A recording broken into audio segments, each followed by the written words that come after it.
professeur, pas comme ça. Même professeur même. Non, calmez-vous, professeur, calmez-vous. Dis celui qui t'a dit que je dois vous faire. Cher professeur. Non, mais c'est même comme doyen. On a cher professeur. Oh là là.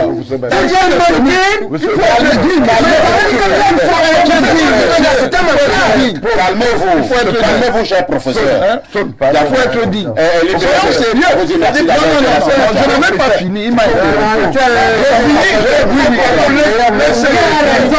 laisse-le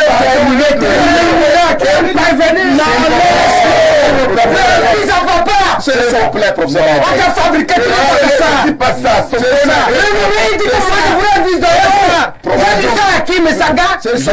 Même si ça doux, mais ça gâte. C'est une manière pour eux de faire un magistrat.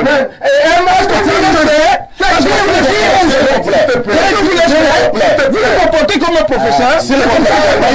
De toutes les façons, nos étudiants de regard. Nous sommes arrivés au terme. Vous dites la vérité. La rediffusion de ce Elie Milobé. On a l'impression que les mois à venir vont particulièrement être bruyants au niveau des prises de position. Certains artistes ont commencé à émettre des opinions qui ne sont pas toujours dans le sens de soutenir le pouvoir en place. Nous voyons maintenant certains évêques de l'Église catholique romaine qui étaient pourtant très proches du pouvoir en place, qui émettent également des opinions qui n'arrangent pas le système. Est-ce qu'il faut dire que prochainement, ce seront également d'autres corps de métier qui pourraient monter au créneau, toujours pour dire non au président Paul Biya? Rappelez-moi si j'oublie. Votre question est éminemment pertinente et c'est pour elle que j'ai fait le déplacement. Merci. Je n'ai pas fait le déplacement pour écouter des gens qui enfoncent des portes ouvertes pour nous rappeler que l'Église n'a pas parlé, tout le monde le sait.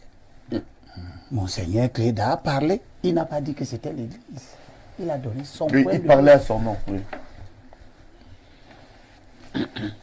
J'ai gardé à notre peuple ce petit morceau choisi qui sort dans 1er Jean chapitre 1, chapitre 4, verset 1. Je pense que le président de la République pourrait aussi s'en inspirer. Jean dit, bien-aimé, ne croyez pas toute parole inspirée. Ne croyez pas toute parole inspirée. Mais éprouvez les paroles inspirées pour voir si elles viennent de Dieu. C'est-à-dire si elles sont bien sensées. Et l'apôtre dit, parce que des faux prophètes sont sortis dans le monde qui gâtent vos émissions. Ah bon? Qui amènent les gens dans des combats qui n'existent pas. Paul Biya doit se présenter, c'est légal. La Constitution, Samuel Ndongo sort, il fait tout un plaidoyer sur la constitutionnalité. C'est sa position. Je n'ai pas dit que c'est sa position. Sa position. Je dis simplement qu'elle est fausse. Elle est inutile. Lui aussi pense tout comme ce communiqué est inutile. Parce que personne ne débat sur la constitutionnalité de la candidature du président.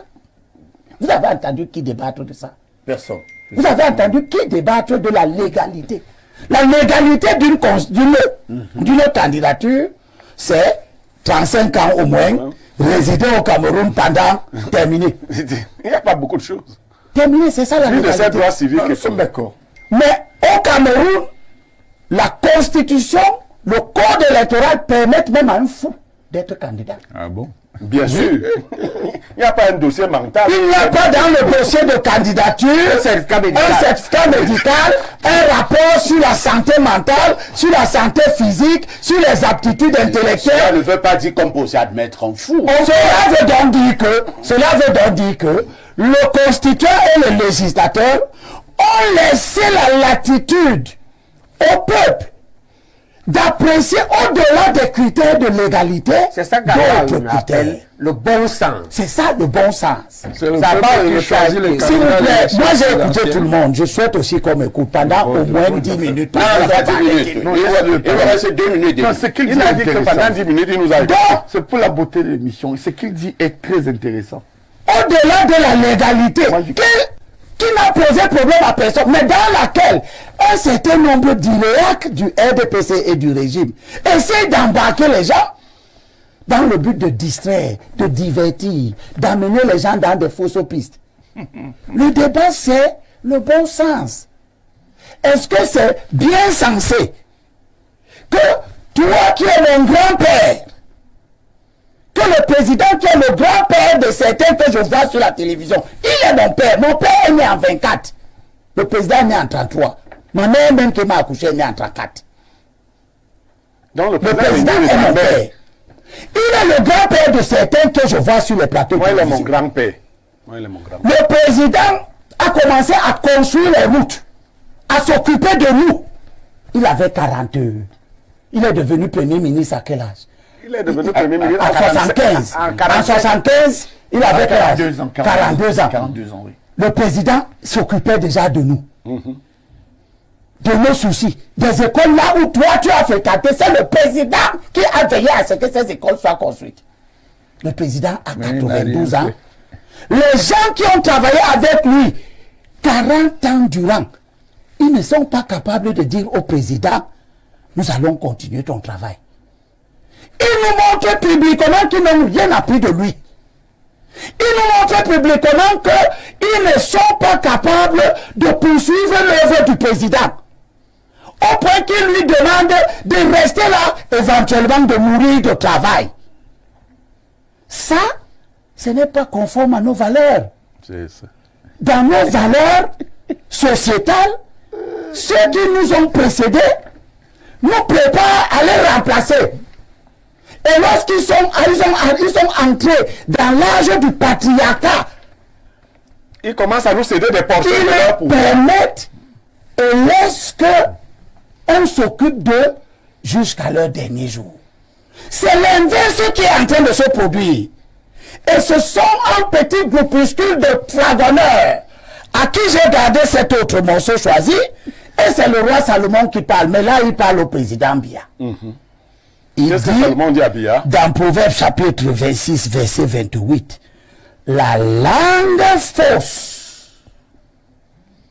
la langue fausse, est-ce qu'elle écrase, et la bouche flatteuse prépare la ruine. Quand j'entends des gens dire que nous demandons le bon sens, Quel bon parce que l'opposition est faible, Vous êtes eh faible. bien, Ben Ali était le premier ministre de Bourguiba.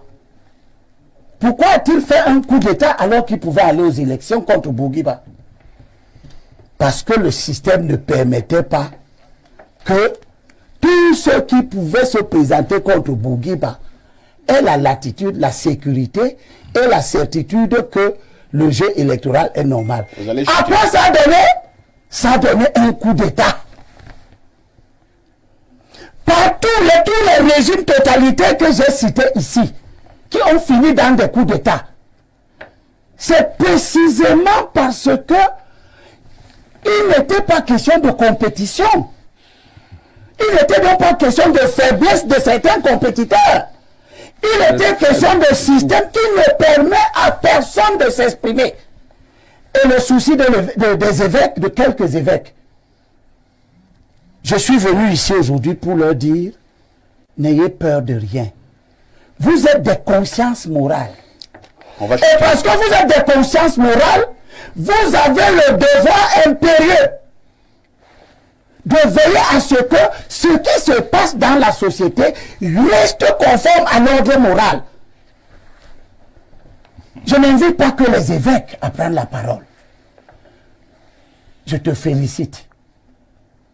Parce que quand je regarde la réaction qu'on a, parce que quelques évêques seulement ont parlé, les gens oublient que c'est tous les jours que toi tu prends le risque de faire en sorte que les gens réfléchissent. Et que ce métier que tu fais personne n'est si autant d'accord que toi. Les gens ne sont pas si d'accord. Ils auraient souhaité que tu organises des émissions où on vient pinailler sur du vide. Aujourd'hui, tu demandes quelle est la solution. Et Baïbek répond qu'il faut amener les gens à bousculer. Tu crois que quand c'est dit sur ton plateau, les gens sont d'accord de l'autre côté? Nous avons fait évoluer la conscience. Et nous devons continuer à la faire évoluer. Que cela plaise ou non à ceux qui peuvent être bousculés par le système. J'invite les artistes à prendre la parole. Vous êtes des élites. J'invite les universitaires à prendre la parole. Je félicite Abel Yonou. Je félicite Babi Sakana. Je demande que les autres enfants du pays ne laissent pas que le pays aille à la dérive. Merci Elimbi Lobé. Lisons quelques réactions de téléspectateurs. Adieu, celle sait combien elles sont nombreuses. Personne n'oblige le président Paul Biya, mais les débats sont ouverts, qu'il n'intimide pas les gens. Que Paul Biya soit encouragé à se retirer, voilà qui a du sens. Autre message ce matin, nous prenons rapidement celui-ci. Alors, qu'est-ce qu'on nous dit là? Bonjour. Bonjour, parfait à ici. Bonjour, parfait ici. Émission très intéressante avec un panel soutenu, malgré la complexité et la délicatesse du sujet. Le professeur Mathias est pertinent dans son analyse, c'est clair, mais on a l'impression que certains ne veulent pas regarder cette réalité en face. Autre préoccupation, c'est dimanche. Bonne émission, parfait. Et Limbi est comme un messie aujourd'hui. Même l'autre ne peut dire un mot. L'autre, c'est qui? Autre message ce dimanche. Bonjour le plateau. Bon après-midi parfait ici et à tout le panel. Certes, l'Église catholique ne s'est pas prononcée de manière officielle et souveraine sur la candidature du président Biya. Cependant, il faut relever que ces prix-là, qui officient dans le clergé catholique, sont des personnalités publiques écoutées et considérées. Par conséquent, la notion de l'éthos développée par Aristote est très capitale en communication sociale et politique, entre en jeu et influencera énormément les positions de l'électorat. C'est Israël depuis Garoua qui envoie donc ce message. Autre message ce dimanche, nous prenons rapidement celui-ci.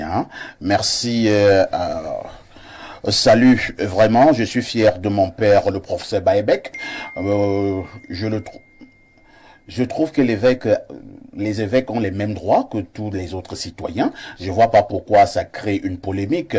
Moi, je trouve que le président n'est plus apte à terminer un mandat vu son âge avancé. Autre message, ce sera probablement le dernier. Que dit ce téléspectateur? Bonjour à vous, l'ayopiste Onangini. Je ne sais pas ce que veut dire ayopiste, On va m'expliquer ça tout à l'heure. Bonjour le plateau. Bonjour parfait, très jolie émission. Toutes mes condoléances au professeur du roman éprouvé. Parfait, il n'y a pas une personne sur cette terre qui n'aime pas le pouvoir. Tous ces opposants-là, s'ils prennent le pouvoir, eux-mêmes vont mettre des stratégies en place pour rester. Donc ils ne viennent pas nous déranger. Pour l'instant, le père est au pouvoir. Laissez-le tranquille. C'est Wilfried depuis Douala beaucoup qui envoie donc ce message. Il ne nous reste plus beaucoup de temps à passer ensemble, pratiquement 7 à 8 minutes. Si nous sommes ordonnés et disciplinés sur ce plateau, chacun pourra avoir environ 1 minute et demie. Je commence par le professeur Messanga Nyamding. Professeur, au moment où nous sommes en train de sortir de ce débat, est-ce que nous allons continuer à parler comme certains, que laisser la religion aux évêques et maintenant la politique aux politiciens, ou alors nous allons simplement nous dire qu'il est temps pour que chacun donne librement son point de vue dans le strict respect des institutions de la République? Oui, non, je crois que là où j'ai une divergence avec mon frère, monsieur le recteur et ami Mathias Eric Oulangini, c'est qu'il pense que les évêques ne font pas de la politique. Je pense que c'est un lapsus peut-être de sa part, mais je pense que les évêques sont politiques. Et c'est ça qui gêne un peu le landernum social. Vous avez vu que toutes les associations, même les intellectuels, même lui, n'étant pas dans un parti, il est un intellectuel politisé. Les positions politiques ne sont pas seulement une propriété de ceux qui se déclarent membres des partis politiques. De tout temps, vous verrez que partout où il y a des dynamiques de socialisation, c'est-à-dire les églises, les évêques, les mosquées, les moines, les fakirs, partout, tous ces lieux de socialisation sont politiques. Eric, je crois qu'on en avait parlé déjà. Il faut même revoir d'ailleurs même ton article lorsqu'on a écrit, je crois, l'ONU d'Afrique avait dit, je ne sais plus. Non, repenser le développement à travers l'Afrique. Ton article sur l'Égypte. En fait, les évêques sont politiques. Et je crois qu'il y a des tyrannies sociales qui émergent à tous les prix, qui fuient le débat, et je veux vous dire lequel. Il fuit le débat sur la règle du jeu. Vous savez que moi, ma fausse exclusion est liée au fait que j'ai dit aux gens que jouons le jeu franchement. Parce que lorsque vous prenez l'article 80 du code électoral, si quelqu'un peut nous lire ça, moi j'ai des problèmes de jeu et tout ça. Article 20. L'article 80. On n'a plus beaucoup de temps. Non, évoluons en professeur. 30 secondes. Attends, pendant que je parle, oui, d'accord. L'article 80 du code électoral, vous allez voir qu'il y a une règle du jeu que certains collaborateurs du chef de l'État, je reprends aussi l'expression de Jean Barga hier, ont tronqué. Prenez cet article seulement. Ça retombe sur Paul Biya. Parce que l'article 80 voudrait... Article 80. À l'issue des opérations de révision et au vu des documents et données communiquées par les démembrements régionaux d'élections Cameroun, le directeur général des élections établit et rend public la liste électorale nationale au plus tard le 30 décembre. Voilà. Et il remet le fichier national à chaque parti politique. Non, on n'a pas dit ça. Non, compris. Je vais dans la suite. C'est compris, hein, vous avez largement débordé vos 1 minute. Bon, alors, non, je vais donc terminer. Dernier point. En quelques secondes. Les autres vont également avoir quelques secondes. Je crois que les problèmes de gouvernance, de malgouvernance, sont au cœur de ce ras-le-bol. C'est le président Paul Biya qui problème de malgouvernance instauré par qui? Mais justement, les problèmes de malgouvernance, moi je vais répondre. Justement. Écoutez, je vais répondre. Les collaborateurs du président. Écoutez, les problèmes de malgouvernance instaurés par les collaborateurs. Jean Barga. Tout ce que je peux vous dire, c'est Jean Barga n'est pas son collaborateur. Écoutez, non, j'ai dit, il les a cités hier. J'ai dit bien, vous nous coupez et on ne comprend pas. Je vous dis que hier, quand Jean Bagavanti est sorti du palais, il a évoqué les problèmes de collaborateurs. Merci. Et je voulais vous dire que cette malgouvernance est telle qu'aujourd'hui, tout retombe sur le président Paul Biya, qui jusque-là ne fait rien pour que ça change. Voilà. Merci. Et du coup, il y a une position sociale, de vertu, on a compris qui voudrait que les gens disent que bon, comme lui, mon maître politique ne veut rien changer, il pense qu'il peut continuer. Professeur Messanga. Voilà. Professeur Baïbek, certains. Je crois que c'est la gouvernance. Sur ce plateau, hein, que ce soit, je pense, le professeur Owanaki n'a cessé de le dire, je vais le paraphraser, hein, que de s'attarder sur la non aux candidatures du président Paul Biya. Il revient à vous, les opposants, de mettre sur pied des bonnes stratégies pour le renverser. Non, il est un manipulateur de la pensée. Mais on n'est pas un gars sérieux. On le voit même pour le RDPC. Il a dit il y a quelques mois ici, il change. C'est un sophiste, c'est un menteur. C'est même pas là le problème. Oui. Parce que tu ne vas rien changer avec la même loi électorale. Tu ne vas rien changer avec le même ELECAM. Tu ne vas rien changer avec le même... Et tu ne vas rien changer avec le même candidat maître du jeu. C'est pourquoi je propose, pour m'adresser à lui, je dis ce que j'ai dit. Il y a un certain nombre de mesures ou des instructions qu'il peut donner. Oui. S'il ne peut pas donner ces instructions, par temps en temps, c'est encore eux-mêmes qui disent qu'il ne peut plus rien faire. Ben, ça va aux différentes personnes qui peuvent le faire, depuis le AGPR jusqu'au gouvernement. Première chose à faire, c'est d'introduire à l'Assemblée la loi qui arrive là, en mars, une loi sur la commission neutre. Deuxième chose, tout le monde connaît les 4 ou 5 articles que tout le monde revendique, y compris les CAM, à modifier dans le code électoral. Voilà, je donne là les voies qui vont apaiser la situation, qui est très tendue. La situation est très tendue, elle risque d'exploser. Troisième chose à faire, il faut que le ministre de l'AT arrête de nuire à l'UPC. Pas un, il est entré dans la création des ordres chroniques qu'elle a aujourd'hui. Qu'il limite Sadi en 2014. Qu'il encadre, qu'il fasse son travail d'encadrer les UPC pour mieux s'organiser ou de les laisser s'organiser. Nous avons premièrement nous allons aux commémorations de Wandji dans 2 ou 3 jours à Bafoussam, qu'on nous laisse tranquille. Nous préparons un comité directeur auto-convoqué par les 2 bureaux et par le comité directeur restant qu'on nous laisse faire et qu'on nous réinstaure dans le jeu électoral. Troisième chose, qu'on libère les prisonniers de MRC. Ça, c'est les choses qui vont apaiser la tension. Il y a la crise du Nozo aussi. D'accord? Très bien. Voilà. C'est Libère. Oui. 3. Oui. Qu'on arrête les procédures, qu'on laisse le PCRN tranquille. Le PCRN a gagné les procès, qu'on laisse Cabral et le PCRN. Très bien. Ça apaise. D'accord? Qu'on ouvre les discussions avec les vrais rebelles sécessionnistes, pas les bandits. Parce qu'il faut savoir que c'est comme la vie normale. Dans la vie normale, il y a la police, il y a la gendarmerie, mais les bandits ont aussi les armes et les tenues. Qu'on dise qu'on ouvre avec eux.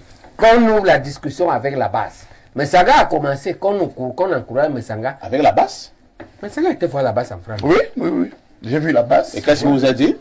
Ben écoutez, ils sont prêts à tout. J'ai même vu au-delà de la base, j'ai même vu les ambazoniens. Ça, voilà. Et qui Donc vous connaissez les ambazoniens? Oui, mais bien sûr, je l'ai dit à la aux archers. Ils étaient prêts à dialoguer. Vous êtes l'ami des ambazoniens? Non, je suis biaïste. Dans l'émission Ad Hoc, le professeur a raison. Il ne faut pas des gens qui mettent le feu. Il y a des gens qui veulent noyer Paul Biya. Oui. Donc vous soutenez la thèse qui voudrait qu'on puisse négocier avec les terroristes? Oui, non. C'est oui. La vraie rebelle. Moi, je pense que il y a les bandits ici. Paul Biya l'a fait. Paul Biya l'a fait. Il y a la gendarmerie ici, il y a les bandits. Mais professeur, l'affaire Vandenberg, quand on a libéré là, ce n'est pas une mallette que le président a éclairé. Il faut discuter. Il faut ouvrir des discussions. Les médiatistes pensent qu'il faut discuter. Parce que moi, on m'appelle souvent à part quand on veut les chasser. Merci, c'est compris. Professeur Owenangini, pour un apaisement, parce que professeur Baïbek pense que... Je vous donne même le nom du porte-parole de la base qui m'a reçu, Stéphane Tchoumou. Parce que vous savez, les gens racontent des bobards. Il nous suit, Stéphane Tchoumou, porte-parole de la base, a longuement discuté avec moi sur certains principes. Vous me passerez son numéro de téléphone. Je vais vous passer son numéro. Alors, professeur Owenangini, beaucoup pensent justement que véritablement 2025 risquerait d'être tendu. Le professeur Baïbek l'a dit sur ce plateau. Il est question d'aller à l'apaisement. Et ils ont donné un certain nombre de propositions, y compris de discuter avec les Ambaboy, juste pour l'apaisement. Ce sont des maîtres chanteurs. Il ne faut pas céder au chantage. Ah bon? Ce sont des maîtres chanteurs, je le répète. Il ne faut pas... Ce sont les mêmes aventuriers qui ont créé, dans les mêmes conditions, ce qui s'est passé. Il se passe toujours au nord-ouest et au sud-ouest. Monsieur Haïssi, l'affaire est simple. Il y a des gens qui soutiennent le président Paul Biya. Il y en a d'autres qui ne le soutiennent pas. C'est clair. Paul Biya, en tant que citoyen, est libre ou pas de se représenter. Que ça fasse plaisir ou que ça ne fasse pas plaisir. S'il veut se présenter, qu'il se présente. S'il ne veut pas, il ne se présente pas. Personne n'a à lui imposer une position. C'est antidémocratique. C'est à lui de se déterminer. Maintenant, les gens peuvent avoir leurs opinions. C'est leur affaire. Mais qu'ils acceptent donc que les autres aient des opinions contraires. Vous ne pouvez pas dire que vous êtes des démocrates et vous diabolisez les autres. C'est du chantage. Est-ce qu'il ne faut pas craindre? Monsieur, un peu de tenue quand même. J'étais à qui? Un peu de tenue. Un peu de tenue. Un peu de tenue.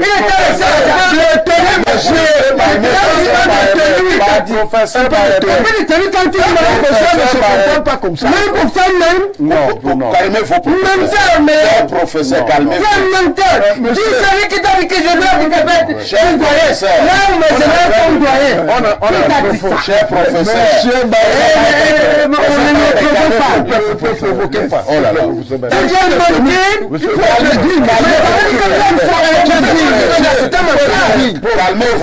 Calmez-vous, cher professeur. Il faut être dit. Soyons sérieux. Je n'ai même pas fini. Il m'a laisse-le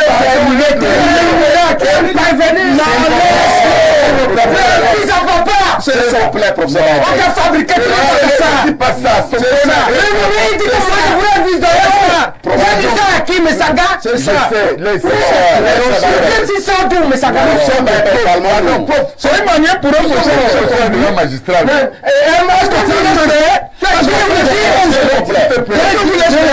vous vous comportez comme un professeur.